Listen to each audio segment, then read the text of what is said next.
আমি যেন এখনো দেখতে পাচ্ছি বিশাল কুরুক্ষেত্রের রণাঙ্গনে সরসজ্জায় শায়িত আমি, বড় একা। এখনো শোনা যাচ্ছে মানুষের ক্রন্দনধ্বনি। কোথাও যুদ্ধে নিহত পিতার জন্য পুত্র কাঁদছে, কোথাও পুত্রের জন্য কাঁদছে পিতা।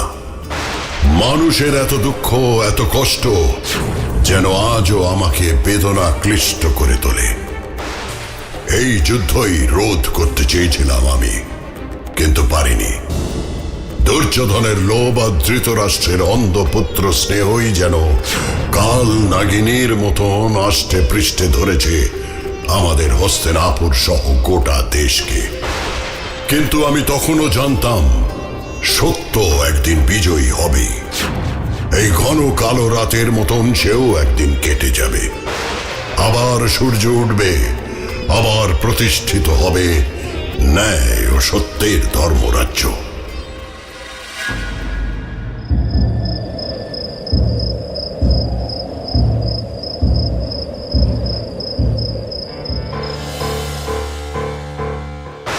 আপনি অর্ধরথ পিতামহ। এই পিতামহ তোমার আমার সমস্ত কৌরব কুলের মঙ্গল চায় না, তাই বীরদের মধ্যে বিভেদ সৃষ্টির চেষ্টা করছেন পিতামহ। এ তোমার ভ্রান্ত ধারণা কর্ণ। ব্রাহ্মণদের মধ্যে যিনি অধিক মন্ত্র জানেন তিনিই জ্যেষ্ঠ, ক্ষত্রিয়দের মধ্যে যিনি প্রধান বলশালী তিনি জ্যেষ্ঠ, বৈশ্যদের মধ্যে যিনি অধিক ধনবান তিনি জ্যেষ্ঠ, আর শূদ্রদের মধ্যে যার বয়স অধিক সে জ্যেষ্ঠ। পিতামহ, আপনি নিজের ইচ্ছা অনুযায়ী কে রথী কে অতিরথ বলে যান, তাতে ক্ষতি নেই, কিন্তু আমার প্রতি ক্রোধবশত আপনি এই কৌরব পক্ষের ক্ষতি সাধন করছেন। কর্ণ, তুমি পিতামহ ভীষ্মকে সেনাপতি করেছ। আমরা জীবন পণ করে যুদ্ধ করব, যুদ্ধে জয়লাভ করব, আর সেই যুদ্ধ জয়ের যশ একা ভোগ করবেন এই বৃদ্ধ পিতামহ। হে অঙ্গরাজ কর্ণ, আপনার রথ প্রস্তুত? আমিও প্রস্তুত, চলুন। হে সারথি, আমাকে গঙ্গাপুত্র ভীষ্মের কাছে নিয়ে চলুন। যথা আজ্ঞা অঙ্গরাজ।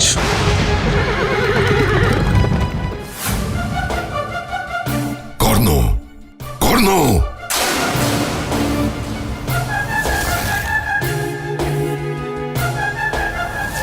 অঙ্গরাজ কর্ণ। ভাগ্নে ভাগ্নে ভাগ্নে, ধীরে ধীরে। এত উত্তেজিত হয়ে উঠছো কেন? অঙ্গরাজ নিশ্চয়ই কোথাও গেছে। চলো আমরা নিজেদের শিবিরে গিয়ে একটু বিশ্রাম করি, পরে আবার আসবো। না! কঠিন সময়েই তো নিজেকে আরো ধীর স্থির রাখতে হয় ভাগ্নে। তুমি কি জানো না, অস্থির মন আর দুর্বল শরীর কখনো সঠিক সিদ্ধান্ত নেওয়ার পক্ষে উপযুক্ত নয়। তাই চলো বিশ্রাম করে নিজের মন আর শরীর দুটোকেই সতেজ করবে। মামা তো ঠিক কথাই বলছে দাদা। কিন্তু আমাদের ভবিষ্যৎ যে বড়ই অন্ধকারাচ্ছন্ন মামা, বড়ই অন্ধকারাচ্ছন্ন। তা কি করে হতে পারে ভাগ্নে? তোমাকে ফেলে আমরা কোথাও যাব না, কোথাও না। বিধাতা আমাকে যেভাবে গড়েছেন, ভবিষ্যতে যেমন চালাবেন, আমি সেইভাবেই চলছি। অতএব আপনাদের এই অনর্থক উপদেশ আমি গ্রাহ্য করবার প্রয়োজন মনে করছি না।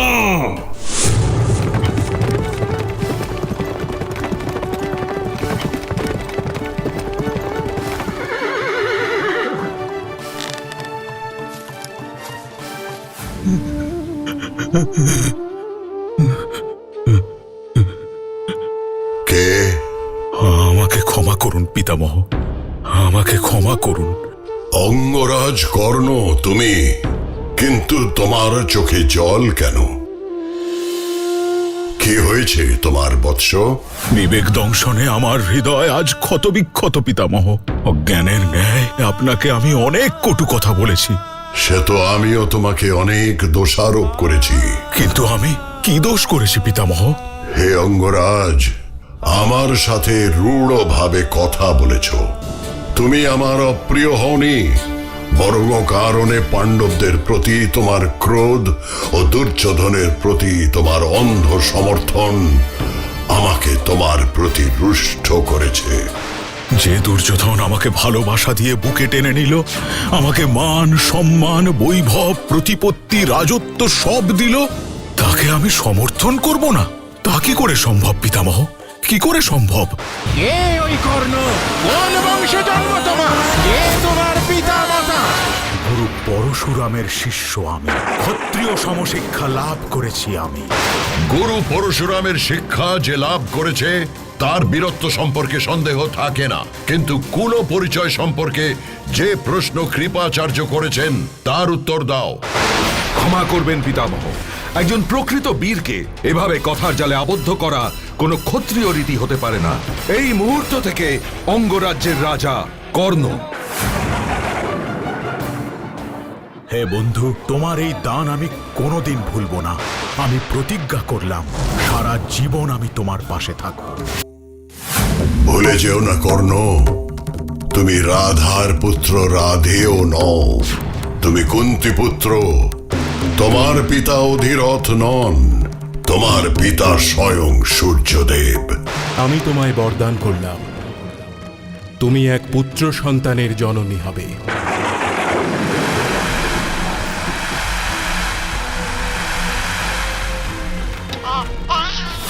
যেখানেই থাকিস তোর এই অভাগা মাকে ক্ষমা করিস।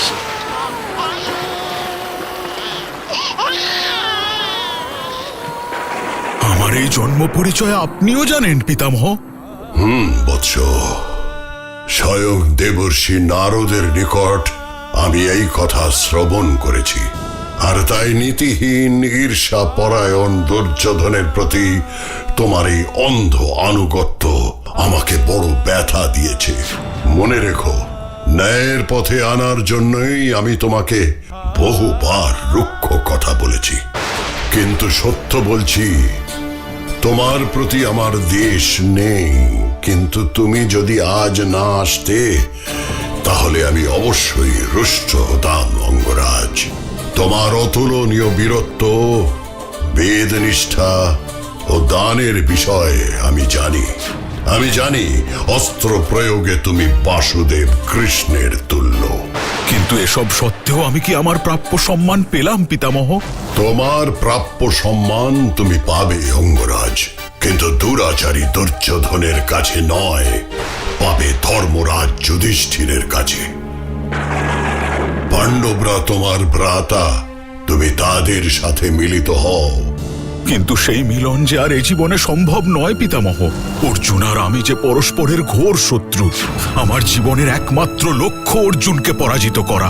বাসুদেব কৃষ্ণ যেমন পাণ্ডবদের জয়ের জন্য দৃঢ় প্রতিজ্ঞ, আমিও তেমনি মিত্র দুর্যোধনের জয়ের জন্য আমার সবকিছু উৎসর্গ করেছি। ভুলে যেও না অঙ্গরাজ, দুর্যোধন অধর্মের প্রতীক, তাই ওর পরাজয় অবশ্যম্ভাবী। আমি জানি পিতামহ, আর এও জানি যা অবশ্যম্ভাবী তাকে নিবারণ করা আমার পক্ষে সম্ভব নয়। সব জেনেও তুমি দুর্যোধনের পক্ষে যুদ্ধ করবে অঙ্গরাজ? করব, কারণ আমি ক্ষত্রিয়।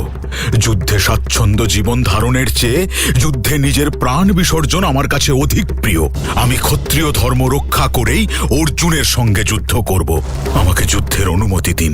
তুমি যদি অর্জুনের প্রতি তোমার নিদারুণ শত্রুতা ভুলতে না পারো তাহলে যুদ্ধ করো, কিন্তু সমস্ত আক্রোশ অহংকার ত্যাগ করে, সদাচার রক্ষা করে শুধু স্বর্গ কামনায় যুদ্ধ করো। এবার নিজের শিবিরে যাও অঙ্গরাজ। যথা আজ্ঞা পিতামহ। সময়ের বিচার বড়ই বিচিত্র। যে অঙ্গরাজ কর্ণকে এই ধর্মযুদ্ধ থেকে বিরত রাখার জন্য একদিন কৌরব সেনাপতির পদ প্রায় এক প্রকার জোর করেই গ্রহণ করেছিলাম, সেই তাকেই দুর্যোধনের হয়ে অর্জুনের বিরুদ্ধে যুদ্ধ করার অনুমতি দিয়েছিলাম এই আমি। কর্ণ কি সত্যি সব আক্রোশ, সব বৈরিতা, সব কামনা বাসনা মুক্ত হয়ে যুদ্ধ করতে পারবে? এই প্রশ্নের উত্তর দেবে একমাত্র সময়।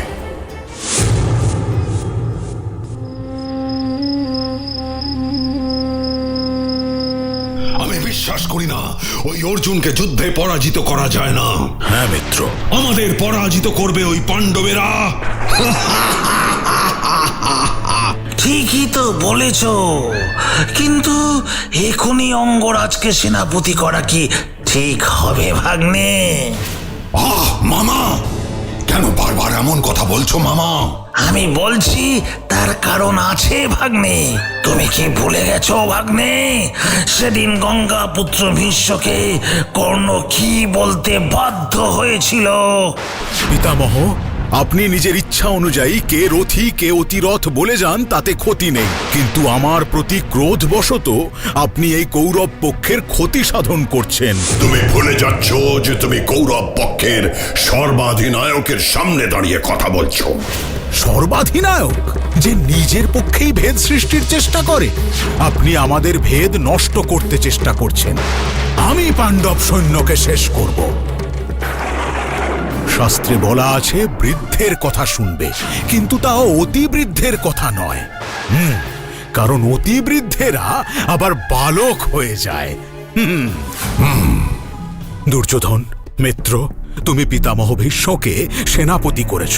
আমরা জীবন পণ করে যুদ্ধ করব, যুদ্ধে জয়লাভ করব, আর সেই যুদ্ধ জয়ের যশ একা ভোগ করবেন এই বৃদ্ধ পিতামহ। আর তাই রাজা, আমি তোমাকে বলছি, এই ভীষ্ম জীবিত থাকতে আমি কোনো যুদ্ধে অংশগ্রহণ করব না। এখন গঙ্গা পুত্র ভীষ্ম সরসজ্জায় শুয়ে আছেন। এখনই তো অঙ্গরাজ কর্ণকে সেনাপতি করবার সবচেয়ে সেরা সময়। ভুলে যেও না, বয়স, বিক্রম, শাস্ত্র ও অস্ত্র জ্ঞানে সবেতেই উনি আমার থেকে অধিক। তাই স্বাভাবিকভাবেই পিতামহই কৌরবদের সেনাপতি হবার জন্য সব থেকে উপযুক্ত ছিলেন। না না, আমি বিশ্বাস করি না। না, আমি এখনই সেনাপতি হতে চাই না মিত্র। কর্ণ, আমাদের শক্তির উপর এতটুকু আস্থা নেই। না না মিত্র, না, সেজন্য নয়। কেন অঙ্গরাজ কর্ণ? তাহলে শোনো মিত্র, কৌরব শিবিরে যে সকল পুরুষ শ্রেষ্ঠরা আছেন তারা প্রত্যেকেই সেনাপতি হবার যোগ্য। তাই তুমি যদি এখনই আমাকে সেনাপতি করো, তাহলে অনেকেই হয়তো আমাকে সেনাপতি বলে মানতে চাইবে না। এতে যুদ্ধে তোমারই ক্ষতি হবে মিত্র। কথাটা অঙ্গরাজ যথার্থই বলেছে ভাগ্নে। কি বলতে চাইছো তুমি মামা? বলো বলো অঙ্গরাজ কর্ণ, বলো এখন কে হবেন আমাদের সেনাপতি? কি হলো অঙ্গরাজ, চুপ করে আছো কেন? বলো। আমার মতে এই সময় গুরু দ্রোণাচার্য ভিন্ন আর কেউ সেনাপতি হতে পারেন না। অশ্বত্থামার পিতা আচার্য দ্রোণ। কারণ গুরু দ্রোণাচার্য তোমাদের ও পাণ্ডবদের সকলের অস্ত্রগুরু। তাই উনি সেনাপতি হলে সবাই ওকে মানবে, এ বিষয়ে আমি নিশ্চিত।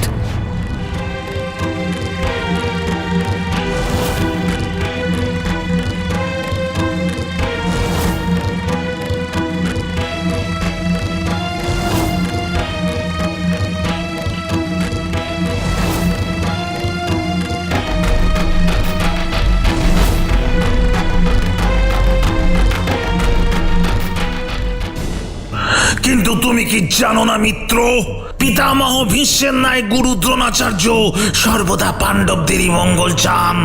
আমার তো মনে হয় গুরু দ্রোণাচার্যকে সেনাপতি রূপে দেখলে পাণ্ডবদের মনে ভয়ের থেকে সাহসের সঞ্চারই বেশি হবে। ভুল ভুল ভুল, তোমার এ ধারণা ভুল ভাগ্নে। মামা, দ্রোণাচার্যর সাথে তো আর পাণ্ডবদের কোনো রক্তের সম্পর্ক নেই, যেটা পিতামহ ভীষ্মের সাথে ছিল। তাই পিতামহ পাণ্ডবদের প্রতি যতটা নরম ও স্নেহপ্রবণ ছিলেন, গুরু দ্রোণাচার্য ততটা হবেন না। আর ভুলে যেও না দাদা, অর্জুনের ন্যায় উনিও পাশুপত অস্ত্রের ব্যবহার জানে। তবে জেনে আর কি হবে, সঠিক সময়ের ব্যবহারই যদি না করতে পারেন। দেখলে না তোমরা, আজ পিতামহকে ওনারা কেউই অর্জুনের হাত থেকে রক্ষা করতে পারলেন না। শেষে অর্জুনের সাথে যুদ্ধে না পেরে পিতামহকে ছেড়ে যেতে বাধ্য হলেন।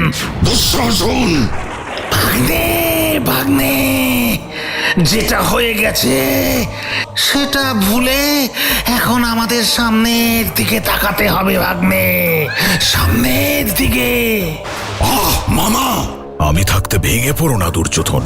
মনে রেখো, এই কর্ণ থাকতে তোমার আশার আলো কখনো নিভবে না।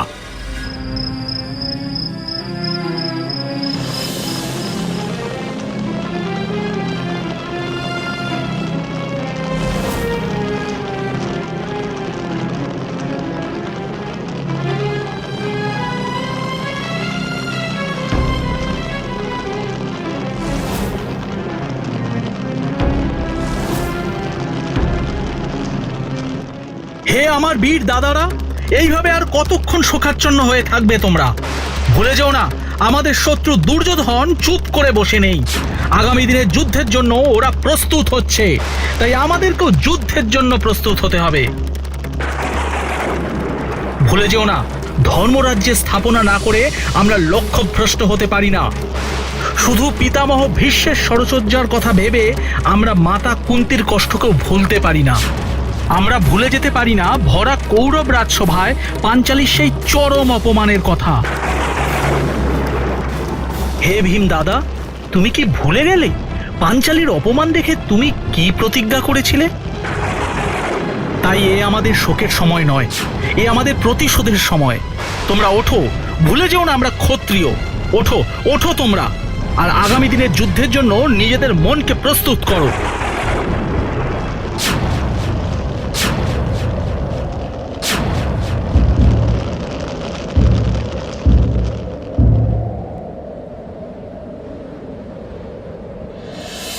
রাত ক্রমশ শেষ হয়ে আসছে মিত্র। আর অযথা সময় নষ্ট না করে এবার গুরু দ্রোণের শিবিরে চলো। আমি তো কিছু বুঝতে পারছি না।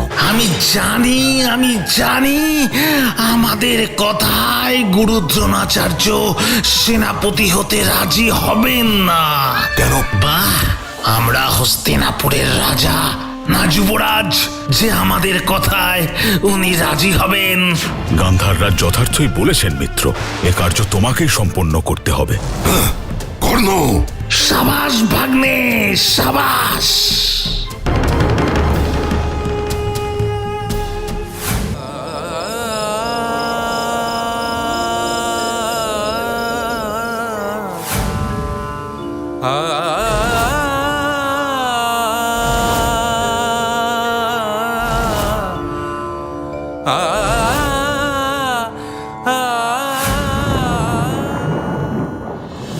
মহারাজ, অনেক রাত হয়ে গেছে, আপনি ঘুমাবেন না? শুধু আমি জেগে নেই সঞ্জয়, দুশ্চিন্তায় জেগে আছে গোটা হস্তিনাপুর, গোটা দেশ। এক অতি ঘোর বিনিদ্র রজনী, অতি ঘোর বিনিদ্র রজনী। কালের প্রত্যাশায় আমরা সবাই জেগে, কিন্তু কাল কি হবে সে তো শুধু মহাকালী জানেন। এই দুর্বিষহ সময় কি আর কাটবে না সঞ্জয়? এই কালচক্র থেকে কি আমাদের মুক্তি নেই? যেখানে বন্ধন আছে সেখানে বন্ধন থেকে মুক্তিও আছে মহারাজ। কোনো কিছুই চিরস্থায়ী নয়, তাই দুঃসময় চলে গিয়ে সুসময় অবশ্যই আসবে। হাসিতে খুশিতে আবার ভরে উঠবে এই হস্তিনাপুরের আকাশ বাতাস। সেই খুশি, সেই হাসি কি আমি দেখে যেতে পারবো সঞ্জয়? সেই আনন্দের দিনে আমার প্রিয় দুর্যোধন থাকবে তো আমার সাথে? কি হলো সঞ্জয়, তুমি চুপ করে আছো কেন? বলো বলো বলো, সেই আনন্দের দিনে আমার প্রিয় দুর্যোধন থাকবে তো আমার সাথে? এখনো শুধুমাত্র নিজের সন্তানের কথাই ভাবছেন মহারাজ? আপনি না দেশের রাজা? আপনি কি ভুলে গেলেন সমস্ত প্রজাই আপনার সন্তান সম? আচ্ছা, আপনি কি পঞ্চপাণ্ডবের কথা ভুলে গেলেন? ভুলিনি, কিন্তু দুর্যোধনের প্রতি আমার স্নেহ যেন সবকিছু ভুলিয়ে দেয় আমাকে। আমার পুত্রের কল্যাণ ছাড়া আমি যে আর কিচ্ছু ভাবতে পারি না। কিন্তু রাষ্ট্রের কল্যাণ না হলে পুত্রের কল্যাণ কি করে হবে বলতে পারেন মহারাজ? তুমি ঠিকই বলেছ সঞ্জয়। কিন্তু এই সত্য আপনি যদি পূর্বেই বুঝতেন তাহলে ওই প্রশ্ন আর আপনার মনে উদিত হতো না মহারাজ। তুমি তুমি কোন প্রশ্নের কথা বলছো? এই যে আপনি এক্ষুনি বললেন সেই আনন্দের দিনে আপনার সঙ্গে আপনার প্রিয় দুর্যোধন থাকবে কিনা। সঞ্জয়, সঞ্জয়, তার মানে কি, তার মানে কি তুমি তুমি দুর্যোধনের বেঁচে থাকা নিয়ে সংশয় প্রকাশ করছো? এ সংশয় আমি প্রকাশ করিনি মহারাজ। এই সংশয়ের সুর আপনার হৃদয় থেকেই উঠে এসেছে। না না না না, আমার দুর্যোধনের কিচ্ছু হবে না, আমার দুর্যোধনের কিচ্ছু হবে না, আমার দুর্যোধনের কিচ্ছু হবে না।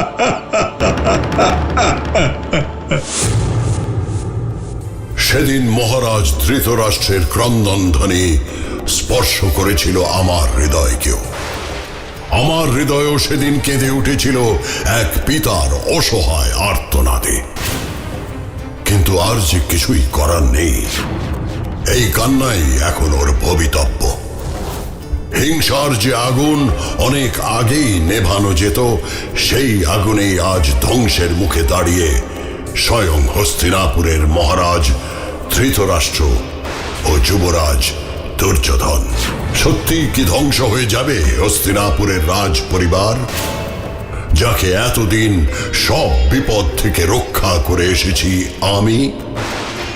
সত্যি কি তার ভবিষ্যৎ আজ প্রশ্নের মুখে? এই প্রশ্নের উত্তর জানে শুধু সময়। For more updates, subscribe to our channel, click the show links and enjoy watching the videos.